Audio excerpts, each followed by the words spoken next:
nakita 25 years ago sa isang building diyan sa Makati. Hindi ko na sasabihin, pero Concord condominium 'yon sa basement. Ayan po mga kaibigan,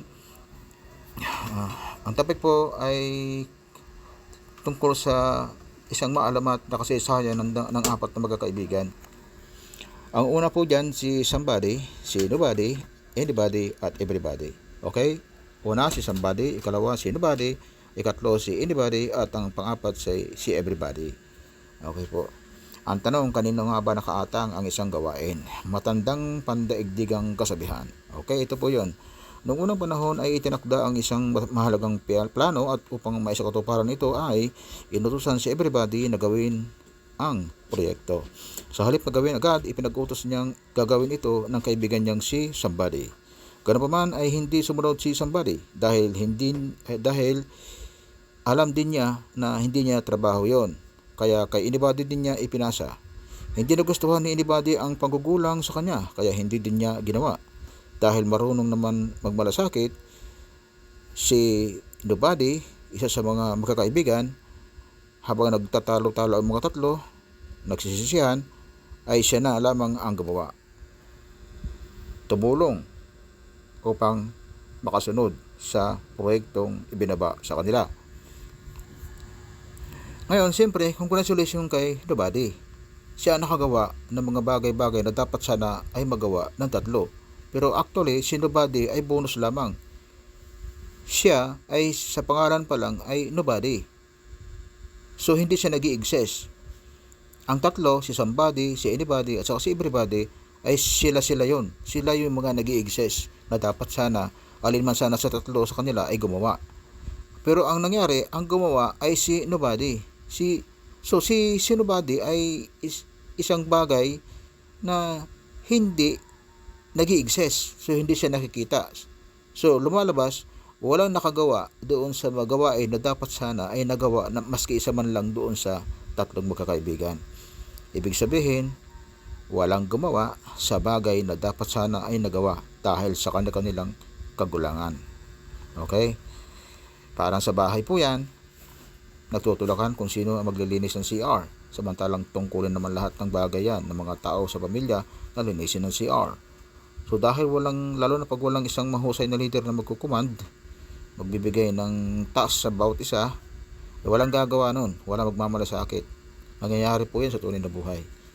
Tulakan, kaya nangyayari, sobrang dami nila, marami ang CR. Na sana ay dapat mas malinis ang CR dahil mas marami dapat ang naglilinis. Baliktad na nangyayari. Okay, yun po ay isang halimbawa ng kagulangan si Sitsa, kaya walang nagagawa. Ganon din naman sa hugasan ng mga plato. Sa halip na marami ang maglinis sa kusina dahil marami naman ang gumagamit, ang nangyayari, napakarami ng kusina dahil marami ang gumagamit. Baliktad. Dahil sa kakulangan ng ganitong ng maayos na prinsipyo, tulad sa inilalarawan dito na sana ay hindi napunta kay nobody ang task, ay nangyayari sa halip na malinis ang kusina, ito ay nagiging dugyot. Sa halip na magiging malinis ang bakuran ng isang bahay na marami nakatira, ay nagiging marumi dahil sa halip na magtulungan, sa sobrang dami nila at saka sobrang talino, ay nagugulangan.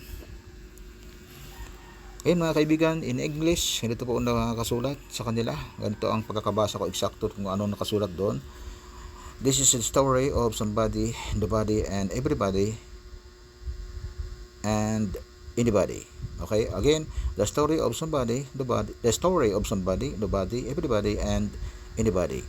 There was an important task that needed to be done. Everybody was sure that somebody would do it. Anybody could have done it, but nobody did it.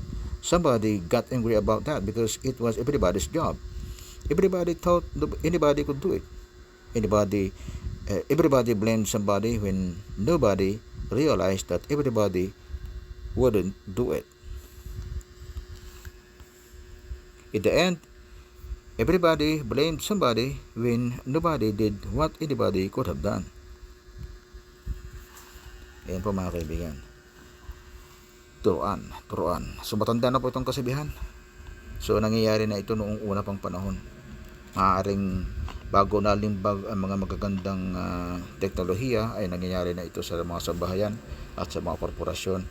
At nangyari din sa mga panahon imagine nabasa ko to 20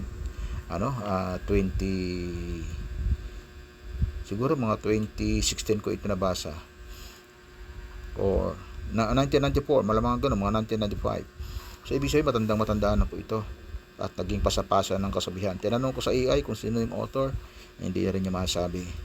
So ito ay napakatagal ng kasabihan. Ito ay isang alamat na sa wikain na isang anyo ng pagtuturoan, kaya lalong walang nagawa. Okay mga kaibigan, ngayon po aking content ngayon. Siguro sa susunod na mga araw, iba naman. Maraming salamat sa inyong pagtugaygay at sana ay makabahagi ito ng kabutihan sa bawat isa na nakakaalam ng ganitong sawikain. Baka hindi nyo ito napapansin, meron pong ganitong sawikain na nalimbag po at makikita sa ating internet. Maraming salamat mga kaibigan, mabuhay po tayo at Assalamualaikum warahmatullahi wabarakatuh.